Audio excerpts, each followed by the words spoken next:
Hi friends, ഇന്ന് നടന്ന VLGSന്റെ അവസാനഘട്ട പരീക്ഷയിലെ 20 മാത്സ് ആൻഡ് മെന്റൽ എബിലിറ്റി ചോദ്യങ്ങളാണ് നമ്മൾ ഈ ഒരു സെഷനിലൂടെ നോക്കാൻ പോകുന്നത്. എൻ്റെ പേര് Ismail Kalady. Welcome to Xylem PSC YouTube channel. അപ്പൊ ഇന്നത്തെ ക്വസ്റ്റ്യൻസ്, മാത്സിന്റെ ക്വസ്റ്റ്യൻസ് കമ്പാരിറ്റീവ്ലി ബാക്കി സ്റ്റേജുകൾ വെച്ച് നോക്കുമ്പോൾ കുറച്ചും കൂടെ സിമ്പിൾ ആയിട്ടുള്ള ക്വസ്റ്റ്യൻസ് ആയിരുന്നു. പക്ഷേ ഒരു പ്രശ്നം വന്നിട്ടുള്ളതെന്ന് പറഞ്ഞാൽ 2 or 3 ചോദ്യങ്ങളുടെ ആൻസേഴ്സ് ഓപ്ഷനിൽ ഇല്ലായിരുന്നു. അപ്പൊ അതിന്റെ മേലെ കുറെ സമയം ആരെങ്കിലൊക്കെ കളഞ്ഞിട്ടുണ്ടെങ്കിൽ അവർ ബുദ്ധിമുട്ടായിട്ടുണ്ടാവും. അതല്ല, ഒരു വട്ടം ചെയ്തു ഒന്നും കൂടെ ട്രൈ ചെയ്ത് നോക്കി കിട്ടുന്നില്ല, ഓപ്ഷൻ ഇല്ല എന്ന് മനസ്സിലായി ആ ക്വസ്റ്റ്യൻ ഒഴിവാക്കിയവരാണെങ്കിൽ ഒരു പ്രശ്നം ഉണ്ടാവില്ല. അപ്പൊ നമുക്ക് ഈ ഒരു ക്വസ്റ്റ്യൻ പേപ്പറിലെ 20 ചോദ്യങ്ങൾ ഓരോന്നായിട്ട് നോക്കാം. അപ്പൊ ആദ്യത്തെ ഈ ഒരു ഓർഡറിലുള്ള ആദ്യത്തെ 2 ചോദ്യങ്ങൾക്കും ആൻസർ ഇല്ലായിരുന്നു ഓപ്ഷൻസിൽ. അത് നിങ്ങൾക്ക് ജസ്റ്റ് ഒന്ന് നോക്കുമ്പോൾ തന്നെ കിട്ടും. കാരണം ഇതിന്റെ ഉത്തരം ഇത്രയും നമ്പേഴ്സ് ഗുണിച്ചാലുള്ള ഉത്തരം എന്തായാലും കുറച്ച് വലുതായിരിക്കും. ഇവിടെ നമുക്ക് ഓപ്ഷൻസിലുള്ളത് 9, 11, 13, 8 ഒക്കെയാണ്. ഒരിക്കലും അത്ര ചെറിയ നമ്പർ ഇതിന്റെ ഉത്തരമായിട്ട് വരില്ല. നമ്മൾ ആദ്യം ഡിവിഷൻ നോക്കുക. ബോർഡ് മാസ് പ്രകാരം എപ്പോഴും ആദ്യം ചെയ്യേണ്ടത് എന്താണ്? ഡിവിഷൻ ആണ്. അപ്പൊ 8 ഹരിക്കണം 2 ബ്രാക്കറ്റ് ഇല്ല, അപ്പൊ പിന്നെ ഓഫ് ഇല്ലെങ്കിൽ അടുത്ത നമുക്ക് ഡിവിഷൻ ചെയ്യാം. അപ്പൊ 8 ഹരിക്കണം 2 ചെയ്താൽ നമുക്ക് കിട്ടും 4 എന്ന് കിട്ടും. അപ്പൊ തന്നെ എന്തായി? അപ്പൊ തന്നെ വലിയൊരു മൾട്ടിപ്ലിക്കേഷനിലേക്ക് എത്തി. 7 × 4 × 14 പ്ലസ് 3 സ്ക്വയർ. 3ന്റെ വർഗം എത്രയാണ്? 3ന്റെ വർഗം 9. അപ്പൊ ഇത്രയും മൾട്ടിപ്ലിക്കേഷനും അതിലൊരു 9 കൂടെ കൂട്ടിയാൽ എന്തായാലും ഉത്തരം കുറച്ച് വലിയ നമ്പറേ കിട്ടുള്ളൂ. അപ്പൊ അതുകൊണ്ട് തന്നെ ഇതിലെന്താണ്? ഈ ഒരു ക്വസ്റ്റ്യന് നോ ആൻസർ ആണ്. ഇനി കറക്റ്റ് എത്രയാണ് ഉത്തരം കിട്ടാന്ന് അറിയണമെങ്കിൽ നമുക്ക് എന്ത് ചെയ്താൽ മതി? ഇത് 3 കൂടെ അങ്ങ് ഗുണിക്കുക. 7 × 4 28. 28നെ 14 കൊണ്ടൊന്ന് ഗുണിച്ചു നോക്കുക. 8 × 4 32. ബാക്കി 3 2 4 18 11 8 2. അപ്പൊ 2 9 3. 392 നമ്മളൊരു 9 കൂട്ടേണ്ടി വരും. 401 ഇവിടെ ഉത്തരമായി വരിക. അത്രയും വലിയ ഉത്തരമാണ് വരിക. അപ്പൊ എന്തായാലും ഈ പറഞ്ഞ ഓപ്ഷൻസ് ഒന്നും അല്ല.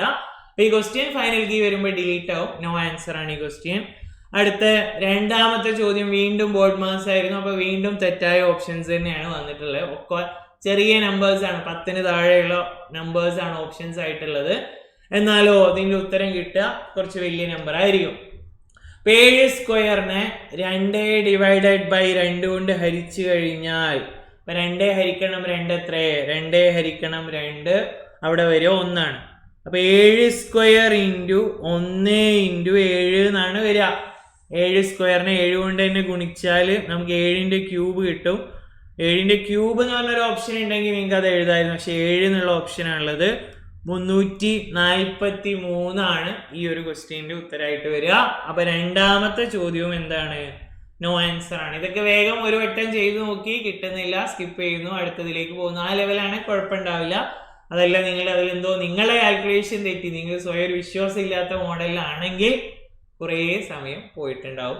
എല്ലാവരും മാത്സിന്റെ ഭാഗത്ത് എത്ര മാർക്ക് കിട്ടി എന്നുള്ള കാര്യം വീഡിയോയുടെ താഴെ എല്ലാവരും കമന്റ് ചെയ്യണേ, എത്ര കിട്ടി എന്നുള്ള കാര്യം. അപ്പൊ അടുത്ത ചോദ്യം 4 ഭിന്നസംഖ്യകളെ ആരോഹണക്രമത്തിൽ എഴുതാനുള്ളതാണ്. ആരോഹണക്രമം എന്ന് പറഞ്ഞാൽ ചെറിയ ഭിന്നസംഖ്യയിൽ നിന്നും വലുതിലേക്ക്, അസെൻഡിങ് ഓർഡർ, ചെറുതിൽ നിന്ന് വലുതിലേക്ക് ഓർഡർ ആക്കി എഴുതാനാണ് പറഞ്ഞിട്ടുള്ളത്. 4 ഭിന്നസംഖ്യകൾ 1/2, 2/3, 3/4, 1/5. ഇത്രയും 4 ഭിന്നസംഖ്യകളാണുള്ളത്. ഇതുപോലെ ആരോഹണം അല്ലെങ്കിൽ അവരോഹണ ക്രമത്തിൽ എഴുതാൻ പറഞ്ഞു കഴിഞ്ഞാൽ എന്ത് ചെയ്യാം? മേലെ ഒരു 0 ഇട്ട് കൊടുക്കാം. അപ്പൊ നമുക്ക് ആ ഒരു ഡിവിഷന്റെ ഉത്തരം കിട്ടും. അത് വെച്ച് കമ്പയർ ചെയ്ത് നോക്കുന്നതാണ് കുറച്ചും കൂടെ എളുപ്പം. ക്രമത്തിലാക്കാൻ പറയുന്ന ചോദ്യങ്ങളിൽ അതാണ് ഏറ്റവും എളുപ്പം. അപ്പൊ 1/2 എന്നുള്ളതിന് പകരം നമ്മൾ 10/2 നോക്കാം. 10/2 എത്രയേ? 5 ആണ്. ഒരു 0, എല്ലാത്തിന്റെയും അംശത്തിൽ ഒരു 0 ഇട്ട് കൊടുക്കാം. 20/3 നോക്കാം. 20/3, 20ൽ എത്ര തവണ 3 പോകുന്നു? ശിഷ്ടോ ആ പോയിന്റ് ഒന്നും വേണ്ട. 20ൽ എത്ര 3 ഉണ്ട്? 6 തവണ പോകും. അടുത്തത് 30/4, 30ൽ എത്ര 4 ഉണ്ട്? 7 തവണ. അടുത്തത് 1/5 ആണ്. അപ്പൊ അതിന് 10/5 നോക്കാം. 10/5 2 ആണ്. അപ്പൊ ഈ നമ്പേഴ്സിന്റെ വില എങ്ങനെയാണോ അതേ ഓർഡറിൽ നമുക്ക് ആ ഭിന്നസംഖ്യകളെ അറേഞ്ച് ചെയ്ത് വെക്കാൻ പറ്റും. അപ്പൊ ഏറ്റവും ചെറുത് 2 വരുന്ന ആ ഒരു ഭിന്നസംഖ്യയാണ്. അത് 1/5 ആണ് ഏറ്റവും ചെറുത്. ഏറ്റവും ചെറിയ ഭിന്നസംഖ്യ 1/5. തൊട്ടടുത്ത് ചെറുതായിട്ട് വരുന്നത് എത്രയാണ്? 1/2 ആണ്. പിന്നെ വരുന്നത് 1/2, ഈ 5ന്റെ വില കിട്ടിയത്. പിന്നെ വരുന്നത് 6ന്റെ വില കിട്ടിയ 2/3, പിന്നെ 3/4, 7ന്റെ വില കിട്ടിയതുകൊണ്ട് ഇപ്പൊ കൃത്യമായ ആരോഹണക്രമത്തിലാക്കി എഴുതുമ്പം 1/5 less than 1/2 less than 2/3 less than 3/4 എന്നുള്ള ആ ഒരു ഓർഡറിലായിരിക്കും ഇതിന്റെ ആരോഹണക്രമം വരുന്നത്. ചെറിയ സംഖ്യയിൽ നിന്ന് വലിയ സംഖ്യയിലേക്ക് കൃത്യമായി ഓർഡർ ആക്കി എഴുതുന്ന ഇതിന്റെ ഉത്തരം ഓപ്ഷൻ ബി ആയിരിക്കും. അപ്പൊ ആദ്യത്തെ 2 ചോദ്യങ്ങൾക്കും ആൻസർ ഇല്ലായിരുന്നു. മൂന്നാമത്തെ ചോദ്യത്തിന്റെ കറക്റ്റ് ആൻസർ ഓപ്ഷൻ ബി എന്ന് കിട്ടും. 4ാമത്തെ ക്വസ്റ്റ്യനിലേക്ക് പോവാം. 5 പേരുടെ ശരാശരി ഉയരം 160 സെന്റിമീറ്റർ ആണ്. അതിൽ 4 പേരുടെ ഉയരം യഥാക്രമം 163, 160, 161, 162 ആണ്. എങ്കിൽ 5ാമത്തെ ആളുടെ ഉയരം എത്രയാണ് എന്നാണ് ചോദ്യം. അപ്പൊ എങ്ങനെ നമുക്ക് നോക്കാം ഈ ക്വസ്റ്റ്യൻ? 5 പേരുടെ തുക നേരെ കാണാം. 5 പേരുടെ തുക, അതായത് ശരാശരി വന്നിട്ടുണ്ട്. അപ്പൊ നമുക്ക് തുക കാണാൻ എന്ത് ചെയ്താൽ മതി? ശരാശരി ഇൻറ്റു എണ്ണം. 5 പേരുടെ തുക 160 × 5 800. അതില് 4 പേരുടെ തുക നമുക്ക് ഇവിടെ ഇൻഡിവിജ്വൽ ആയിട്ട് കണ്ടെത്താൻ പറ്റും. കാരണം അവരുടെയൊക്കെ എന്ത് തന്നിട്ടുണ്ട്? അവരുടെ എല്ലാവരുടെയും ഉയരങ്ങൾ തന്നിട്ടുണ്ട്. അപ്പൊ 163 പ്ലസ് 160 പ്ലസ് 161 പ്ലസ് 162 എന്നുള്ള ഇതിലേക്ക് എത്തും. 163, 160, 161, 162 അങ്ങനെയുള്ള നമ്പേഴ്സിലേക്ക് എത്തും. അപ്പൊ ഇതെല്ലാം കൂടെ കൂട്ടുമ്പോൾ നമുക്ക് 3, 3, 0, 0, 3, 4, 4, 6 വരും. അടുത്തത് 24 എന്ന് വരും. ബാക്കി ഒരു 2 ഉണ്ടാവും. 646 ആയിരിക്കും 4 പേരുടെ തുക. അപ്പൊ 4 പേരുടെ തുക 646 ആണെങ്കിൽ 5ാമത്തെ ആളുടെ ഉയരം, 5ാമത്തെ ആളുടെ ഇതിന്റെ വ്യത്യാസമായിരിക്കും 800ൽ നിന്ന് 646 കുറച്ചു 154. ഓപ്ഷൻ സി ആയിരിക്കും ഉത്തരം.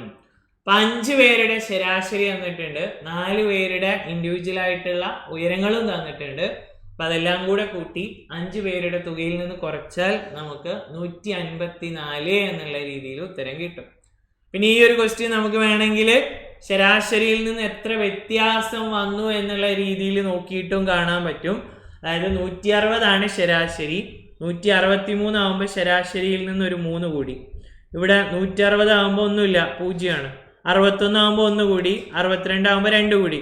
അപ്പൊ മൊത്തത്തില് ശരാശരിയിൽ നിന്ന് ഒരു 6 കൂടിയിട്ടുണ്ട്. ഈ 4 സംഖ്യകളെല്ലാം കൂടെ നോക്കുമ്പോൾ ശരാശരിയിൽ നിന്ന് ഒരു 6 കൂടിയിട്ടുണ്ട്. അപ്പൊ ഇനി വരാൻ പോകുന്ന നമ്പറിൽ ആ 6 ബാലൻസ് ചെയ്യണം, എന്നാലേ ശരാശരിയിലേക്ക് എത്തുള്ളൂ. അപ്പൊ ഇനി വരാൻ പോകുന്ന നമ്പർ ശരാശരിയിൽ നിന്ന് ആ കൂടി 6 കുറക്കുന്നു. 160 - 6 154. ഇങ്ങനെ ഒരു എളുപ്പ വഴിയും കൂടെ ഇതിനുണ്ട്. നിങ്ങൾ എങ്ങനെ ചെയ്താലും കുഴപ്പമില്ല. 154ലേക്ക് കറക്റ്റ് ആൻസറിലേക്ക് എത്തിയിട്ടുണ്ടെങ്കിൽ മാർക്ക് കിട്ടും. ഒന്നെങ്കിൽ 2 തുകകളുടെ വ്യത്യാസം എടുക്കുക, അല്ലെങ്കിൽ ആ ശരാശരിയിൽ നിന്നുള്ള വ്യത്യാസം നോക്കിയിട്ട് അത് അഡ്ജസ്റ്റ് ചെയ്യാൻ ഇനി അപ്പുറത്ത് എത്ര കുറക്കണം നോക്കിയാലും മതി. 154 ഓപ്ഷൻ സി ആയിരിക്കും കറക്റ്റ് ആൻസർ വരുന്നത്. 5ാമത്തെ ചോദ്യം വീണ്ടും ബോർഡ് മാസ് ആണ്. അപ്പൊ ഈ ഒരു ക്വസ്റ്റ്യൻ പേപ്പറിൽ ഒരുപാട് ബോർഡ് മാസിന്റെ ചോദ്യങ്ങൾ വന്നിട്ടുണ്ട്. 41 - 30 പ്ലസ് 45 പ്ലസ് 7. അപ്പൊ അവിടെ ഒരു ബ്രാക്കറ്റ് ഉണ്ട്, അതുകൊണ്ട് തന്നെ ബ്രാക്കറ്റ് ആദ്യം ചെയ്യാം. 52 × 7 എന്ന് വരും.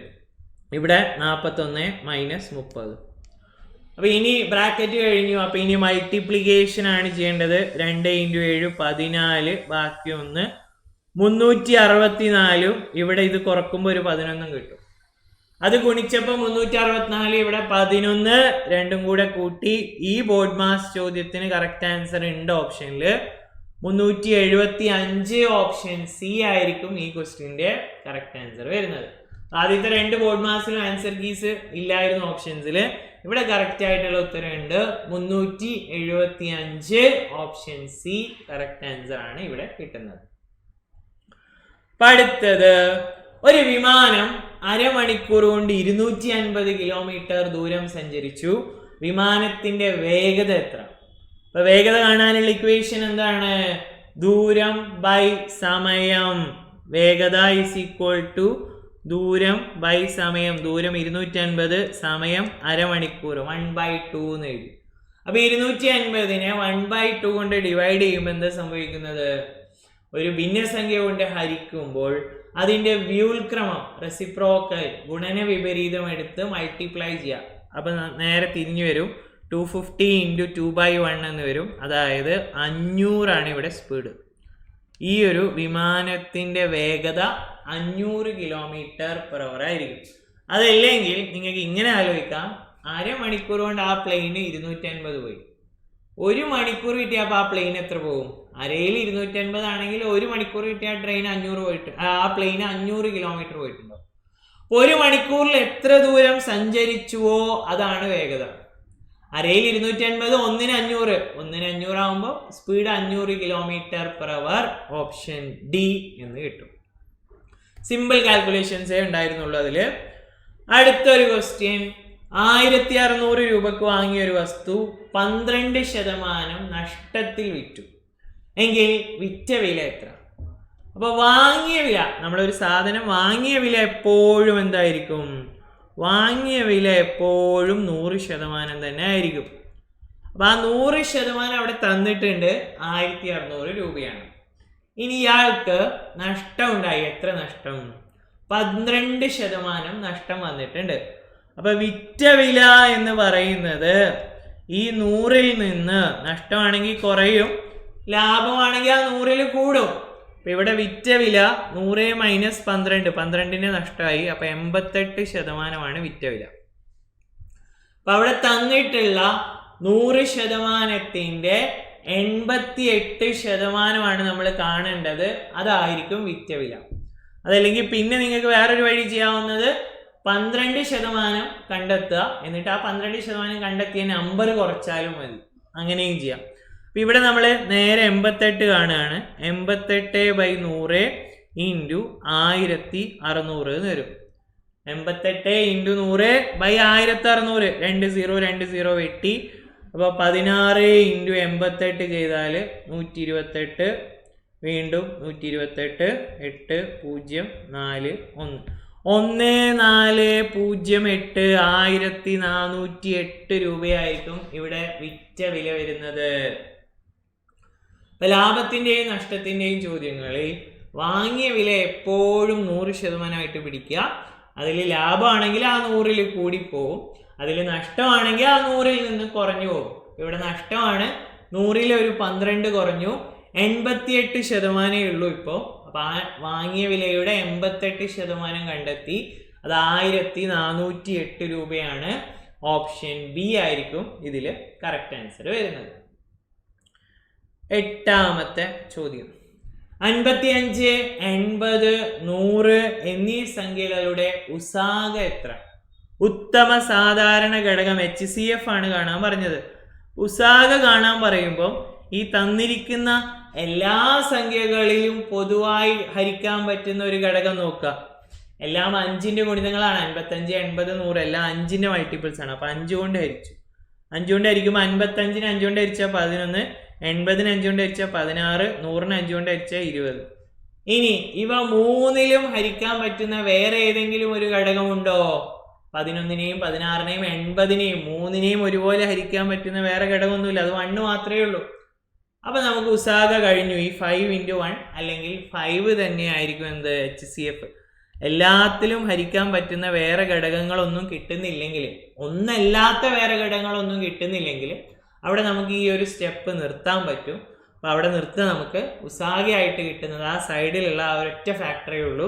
അപ്പൊ നമ്മുടെ ഉസാഗ 5, ഓപ്ഷൻ സി എന്ന് കിട്ടും. ഉസാഗയായിട്ട് നമുക്ക് ഇവിടെ കിട്ടുന്നത് സി ആണ്. 5 ആയിരിക്കും കറക്റ്റ് ആൻസർ വരുന്നത്.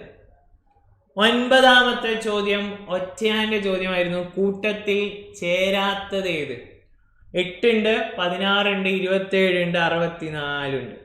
അപ്പൊ സംഖ്യകളൊന്ന് ശ്രദ്ധിച്ച് നോക്കുമ്പം അതിൽ 3 എണ്ണം എന്ത് സംഖ്യകളാണ്? 3 എണ്ണം ഇവിടെ ക്യൂബുകളാണ്. 3 എണ്ണം ഏതൊക്കെ ഇതിൽ ക്യൂബുകൾ? 8 ഒരു ക്യൂബാണ്, 27, 64 ഇതൊക്കെ ഘനസംഖ്യകളാണ്, ക്യൂബുകളാണ്. അപ്പൊ ഈ കൂട്ടത്തിൽ നിന്ന് പുറത്തു പോയ ആളാണ് ആര്? 16. 16 ഒരു വർഗമാണ്, ക്യൂബല്ല. അപ്പോൾ 3 ക്യൂബുകളും ഒരു സ്ക്വയറും ഉണ്ടെങ്കിൽ നമ്മുടെ ഉത്തരം ഏതായിരിക്കും? സ്ക്വയർ ആയിരിക്കും. അത് ആ കൂട്ടത്തിൽ പെടുന്നില്ല. അപ്പൊ കൂട്ടത്തിൽ പെടാത്തത് 16 ഓപ്ഷൻ ബി എന്ന് വരും. ഓപ്ഷൻ ബി 16 എന്ന് വരും. ഇത് വേണമെങ്കിൽ പിന്നെ നിങ്ങൾക്ക് 8ന്റെ മൾട്ടിപ്പിൾ എന്നുള്ള പോസിബിലിറ്റി വെച്ച് പറയാം. പക്ഷെ നോർമലി അത് എടുക്കൂല. കാരണം ക്യൂബുകളും സ്ക്വയറുകളൊക്കെ ഉണ്ടെങ്കിൽ അതിനാണ് മുൻഗണന വരിക. ഇതിൽ 3 ക്യൂബും ഒരു സ്ക്വയറും ആണ്. എന്തായാലും സ്ക്വയറേ കീ ആയിട്ട് വരുള്ളൂ. ഓപ്ഷൻ ബി 16 ആണ് ചോദ്യത്തിന്റെ കറക്റ്റ് ആൻസർ വരുന്നത്.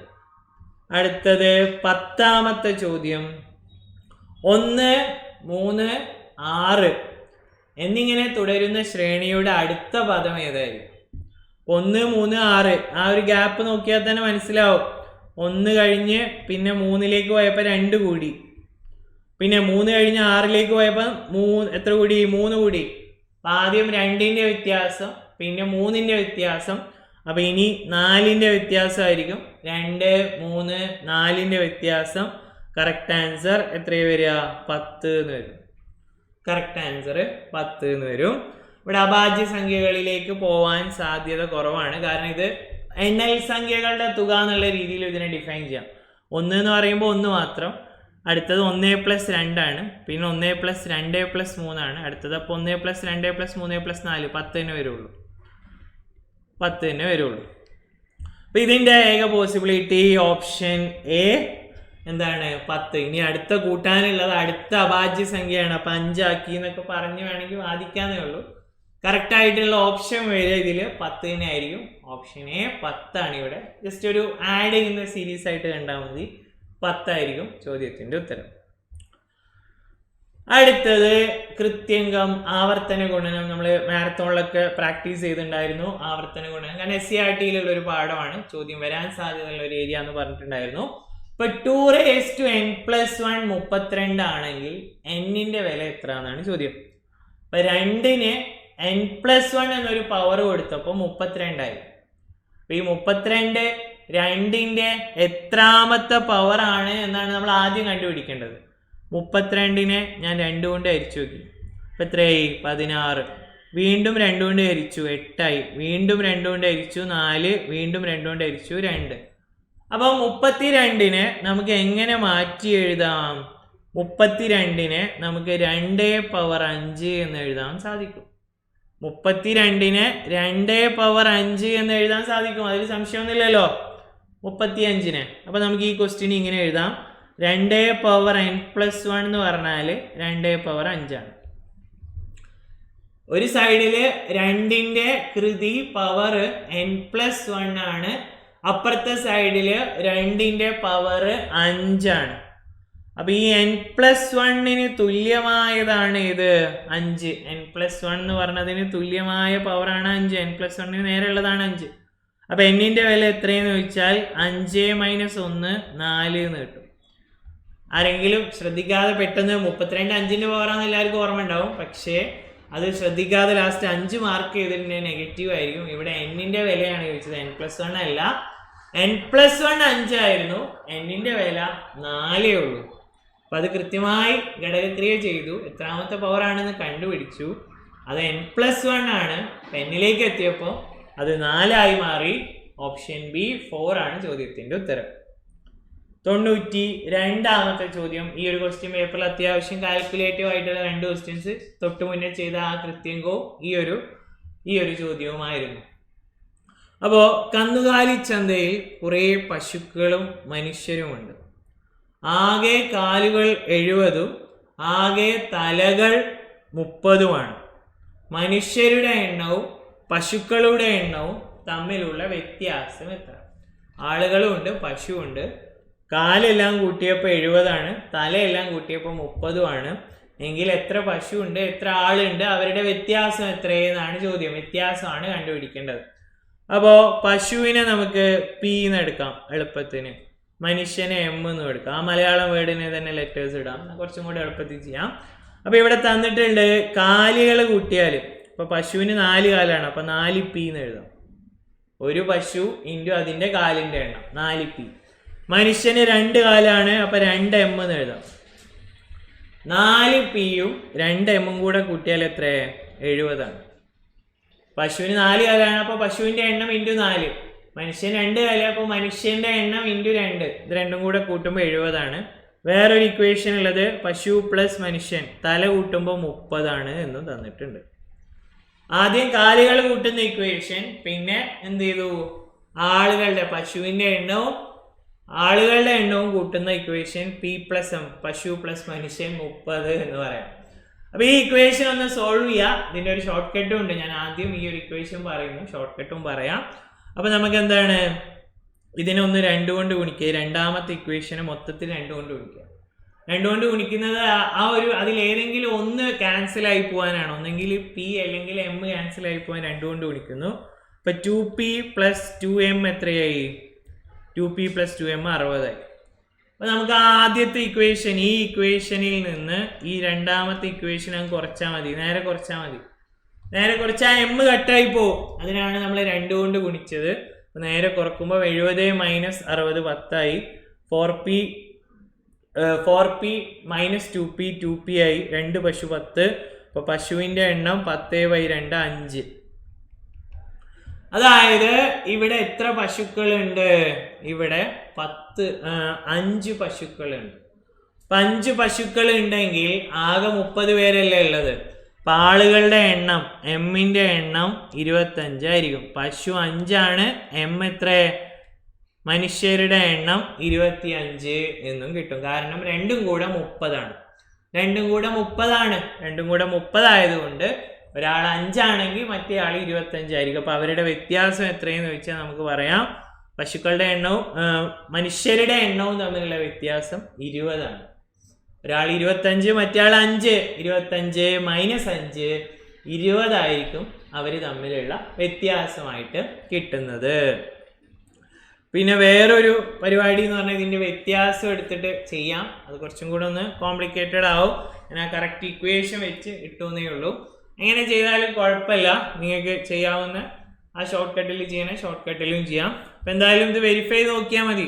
അപ്പോൾ നിങ്ങൾ ഒരു എണ്ണം, ഇപ്പോൾ മനുഷ്യരുടെ എണ്ണം 25 എന്ന് എടുത്തില്ലേ, അപ്പോൾ 25 × 2. പിന്നെ പശുവിൻ്റെ എണ്ണം 5 എന്ന് എടുത്തില്ല, 5 × 4 50ഉം 20ഉം കൂട്ടിയാൽ 70 കാല് കിട്ടുന്നുണ്ട്. കാലിൻ്റെ എണ്ണം 70ലേക്ക് എത്തുന്നുണ്ട്. ഇനി അത് രണ്ടും കൂടെ കൂട്ടുമ്പോൾ 30 അതും കിട്ടുന്നുണ്ട്. അപ്പോൾ 2 വെരിഫൈ ആവുന്നുണ്ട്. അപ്പോൾ വ്യത്യാസം 20 ആയിരിക്കും. ഓപ്ഷൻ ഡി ആയിരിക്കും ഇവിടെ നമുക്ക് കറക്റ്റ് ആയിട്ടുള്ള ഉത്തരമായിട്ട് വരുന്നത്. അടുത്തൊരു ക്വസ്റ്റ്യൻ, 0.05 വർഗം × 1/20 = എത്ര? അപ്പൊ ആദ്യം ഈ ക്വസ്റ്റ്യൻ ചെയ്യുന്നതിന് മുന്നേ ആദ്യം ഓപ്ഷൻസ് ഒന്ന് ശ്രദ്ധിച്ചു നോക്കാം. 0.25 സ്ക്വയർ, 0.05 ക്യൂബ്, 0.05 സ്ക്വയർ, 0.25 ക്യൂബ്. അപ്പൊ ആ 0.05 അവിടെ വരാനുള്ള സാധ്യത നല്ല പോലെ ഉണ്ട്. അപ്പൊ നിങ്ങൾ ആദ്യം ഈ ക്വസ്റ്റ്യനിൽ ചെയ്യേണ്ടത് ഈ ഭാഗം ചെയ്യുക, 1/20 വില കണ്ടെത്തുക. അപ്പോൾ 1/20 എന്ന് പറഞ്ഞാൽ ഒന്നെങ്കിൽ ഡിവൈഡ് ചെയ്ത് നോക്കുക, അല്ലെങ്കിൽ നമുക്ക് മേലെയും താഴെ ഒരു 5 കൊണ്ട് മൾട്ടിപ്ലൈ ചെയ്താൽ ഈസി ആയിട്ട് ചെയ്യാം. മേലെയും താഴെ 5 കൊണ്ട് ഗുണിച്ചാൽ 5/100 ആണ് ഇതിൻ്റെ വില. 5/100ന്റെ ദശാംശം എത്ര? 0.05. അതാണ് ഏറ്റവും എളുപ്പ വഴി. ആ ഒരു ഭിന്നസംഖ്യയും കൂടെ ദശാംശം ആക്കാനുള്ള റീസൺ അവിടെയുള്ള ഓപ്ഷൻസ് ആണ്. ഓപ്ഷൻസ് എല്ലാം ദശാംശത്തിന്റെ പവറൊക്കെ ആയിട്ടുള്ള മോഡലാണ് തന്നിട്ടുള്ളത്. അപ്പൊ നമ്മൾ അതിനെ ദശാംശം ആക്കുന്നതായിരിക്കും കുറച്ചും കൂടെ നല്ലൊരു സ്റ്റെപ്പ്. നമ്മൾ അതിനെയും ദശാംശമാക്കി. അപ്പൊ ഈ ക്വസ്റ്റ്യൻ ഇങ്ങനെ എഴുതാം, 0.05ന്റെ സ്ക്വയറും പിന്നെ ഒരു 0.05.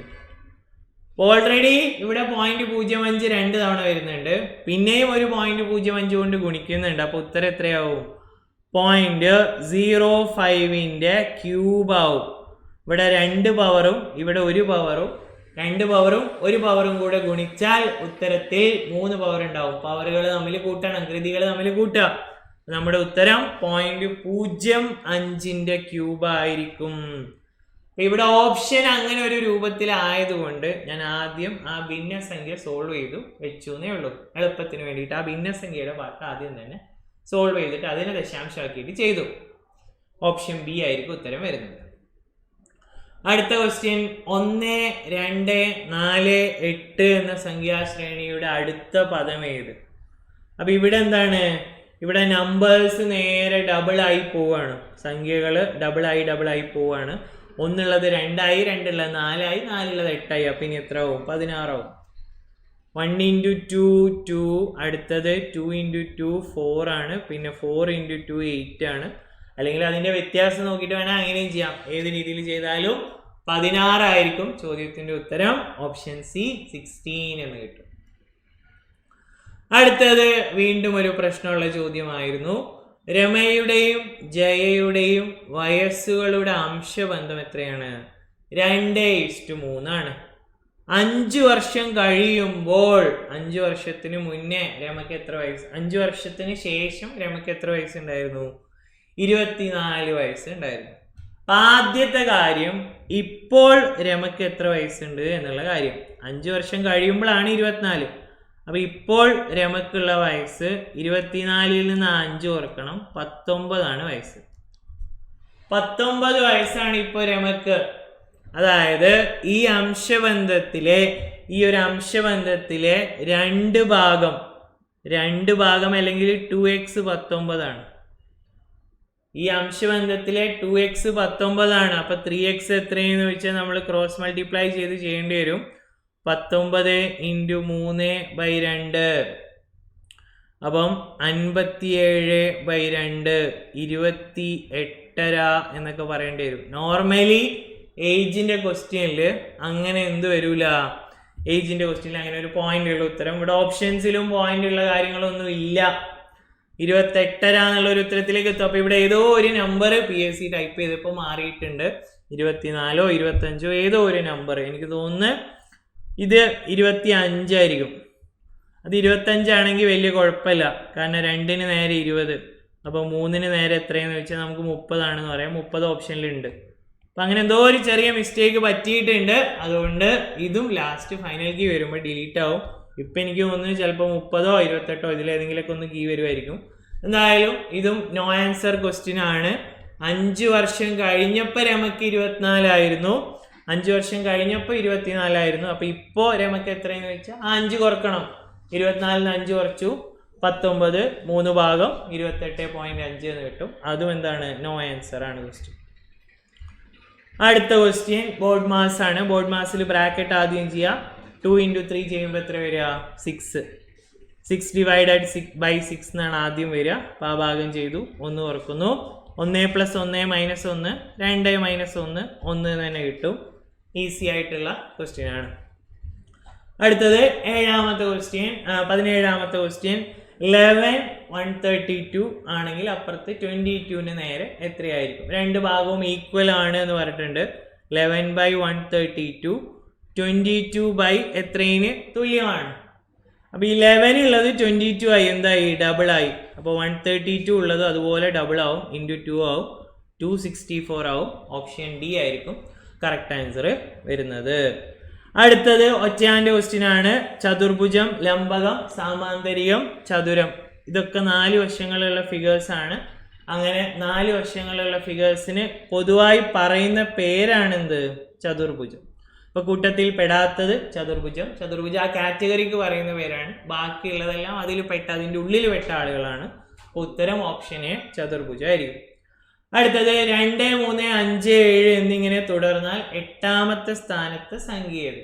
ഈ 2 3 5 7 ഒക്കെ എന്ത് സംഖ്യകളാണ്? അഭാജ്യ സംഖ്യകളാണ്. അപ്പൊ ഇനി വരാനുള്ള അടുത്ത സംഖ്യ നോക്കുക. 2 3 5 7 എക്സെട്ര അങ്ങനെ പോകും. അപ്പൊ ഇനി വരാനുള്ളത് 11 വരും, പിന്നെ 13 വരും, 17 വരും, 19 വരും. 8ാമത്തെ സംഖ്യ 19 ആയിരിക്കും. ഓപ്ഷൻ എ 19 ഇതിലെ 8ാമത്തെ അഭാജ്യ സംഖ്യ ആയിട്ട് കിട്ടും, 19. അടുത്തത് 2 ഭിന്നസംഖ്യകൾ, മിശ്രഭിന്നങ്ങൾ തമ്മിൽ ഹരിക്കാനുള്ള ക്വസ്റ്റ്യൻ ആയിരുന്നു.